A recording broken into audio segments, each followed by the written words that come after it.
അച്ഛ ഫോണ് എവിടെ പോയാലും 9 മണിക്ക് മുമ്പ് വീട്ടിൽ കയറി കാണാം. അതല്ല അച്ഛന് ഫോണെന്ന്. എനിക്കെന്തിനാടാ ഈ ടച്ച് ഫോണ്? എന്റെ പൊന്നെ ചേട്ടൻ ദുബായിന്ന് കൊടുത്തു വിട്ടാണ് നിങ്ങളുടെ മോന്താണ്ട് സംസാരിക്കാൻ. പണ്ടവനെന്റെ മോന്താണമ്മ ചൊറിച്ചിലായിരുന്നല്ലേ. എനിക്ക് അറിഞ്ഞൂടാ, തന്റെ മോനോടെ തോണ്ടിയോ ചൊറിഞ്ഞോ എന്താന്ന് വെച്ചാ ഇരി. ഞാൻ പോന്നു. എടാ ഇതിൽ എവിടെ തോണ്ടിയാലും എന്നെ കാണുന്നോളൂ, അവനെ കാണുന്നില്ല. നോക്കേ ഇപ്പൊ എന്തോ വേണം? സതീശനെ വിളിച്ചിട്ട് കിട്ടുന്നില്ല. നിങ്ങൾ എങ്ങനെ വിളിച്ചത്? സതീഷേ മോനെ സതീഷേ. മോനെ സതീഷേ എന്ന് വിളിച്ചാൽ ഞാൻ കിട്ടൂല. ഇതാണ് വാട്സാപ്പ്.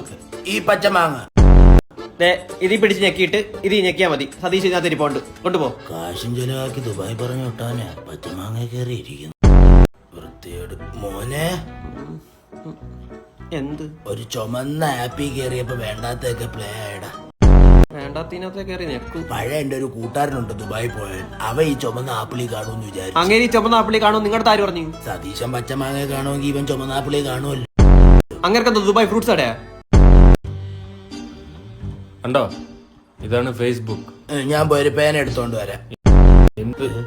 ഈ തണ്ടിനെ ആര് പറഞ്ഞിട്ട് വീട്ടിൽ കയറ്റിയത്? ഈ തണ്ടി വിളിച്ചിട്ട് അല്ല, നിന്റെ അച്ഛൻ വിളിച്ചിട്ട്. ഇവനെ കഴിഞ്ഞ മാസം കഞ്ചാവ് വളത്തിന് പിടിച്ചതാ. കറിവേപ്പില വാങ്ങിച്ച തൈ മാറിപ്പോയി.